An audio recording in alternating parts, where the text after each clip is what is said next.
Verbal messages. Because the most basic language problems involve misunderstandings, we begin our study of language by considering how to prevent this sort of miscommunication. We also look at times when a lack of clarity can actually be desirable. Use unequivocal terms to avoid misunderstandings. Equivocal terms are those with two different but equally acceptable of common meanings. For example, plane tickets and hotel reservations for a business meeting in Portland are booked for Oregon instead of the intended main destination. Most equivocal misunderstandings arise in casual conversation, where statements seem perfectly clear until you discover that others can interpret them differently. At least some equivocation problems can be avoided if you double check your understanding of terms that might be interpreted more than one way. Use lower level abstractions when clarity is essential. Language varies in its level of abstraction or vagueness. Low level abstractions are concrete statements that provide specific details or descriptions. By contrast, high level abstractions cover a broader range of possible objects or events without describing them in much detail. For example, a high level abstraction may sound like, the job will take a little longer, whereas a low level abstraction may sound like, the job will take 48 hours to complete. Because both abstract language and specific language have their advantages, it is often best to use both. Use slang with caution. Casual, slang-laden speech may be fine off the job, but it can create the wrong impression with bosses, clients, and even colleagues. Some slang simply will not be understandable to others. Use jargon judiciously. Every profession has its own specialized vocabulary called jargon.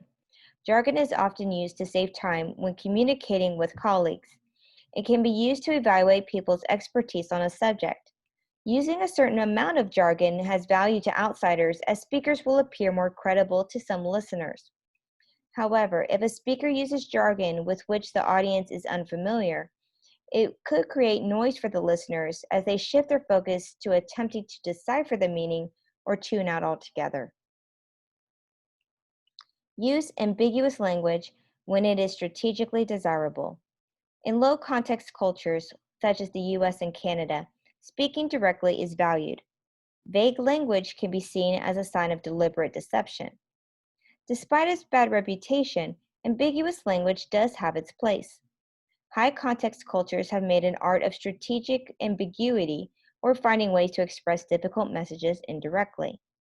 Indirect speech may help communicators promote harmony, soften the blow of difficult messages, and make a point that cannot be expressed overtly.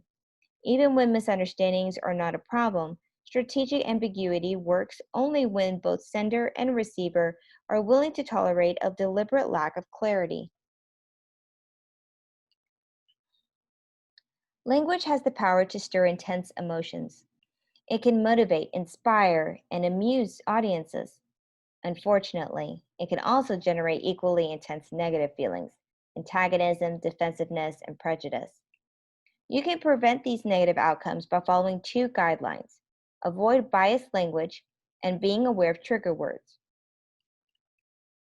Emotional problems arise when speakers intentionally or unintentionally use biased language, terms that seem to be objective but actually conceal an emotional bias.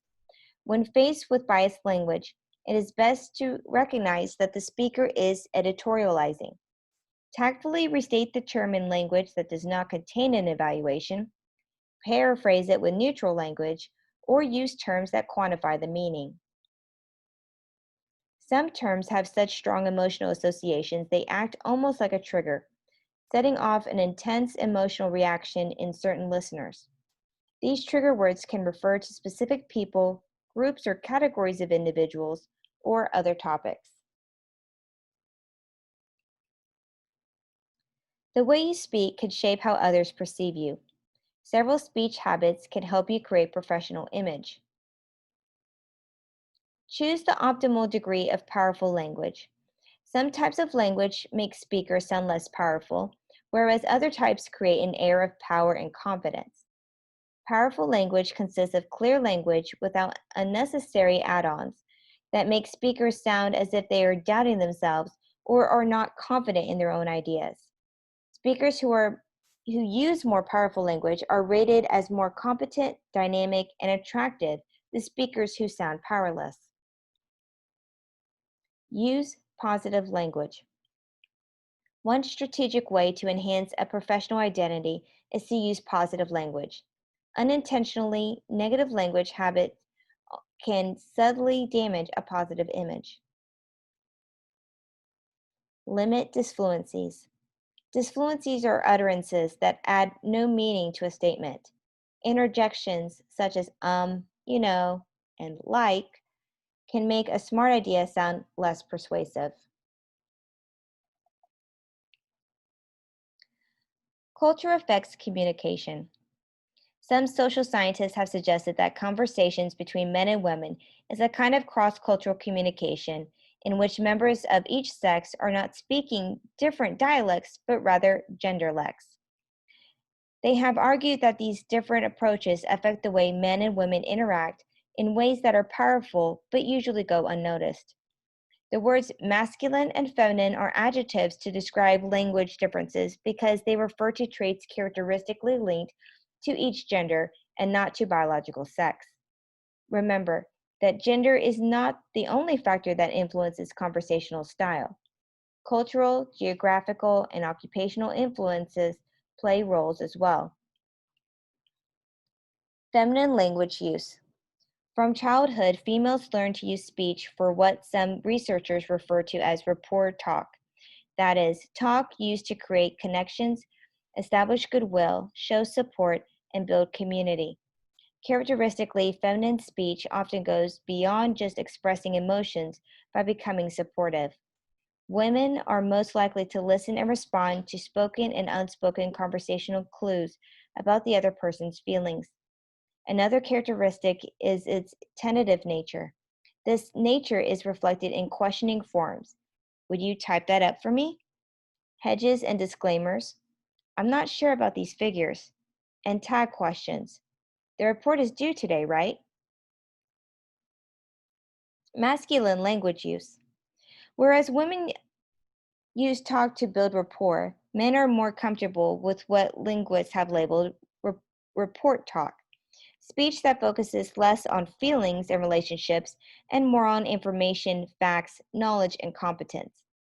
Men are more inclined to use language to claim attention, assert a position, establish status, and show independence. Research shows men need to be just as sensitive as women, but they may use that awareness differently. Characteristically, masculine speech uses language instrumentally to get things done. That is, to report information, solve visible problems, achieve, accomplish, attain, execute, and perform. Meeting gender-related language challenges. Both masculine and feminine language styles work well, as long as listeners use the same rules. Problems and frustrations can arise when stereotypically masculine and feminine language styles clash on the job due to people expecting others to use the same style as they do. To help you understand and adapt to another's differing uses of language, be aware of the different styles. Switch styles when appropriate and combine styles.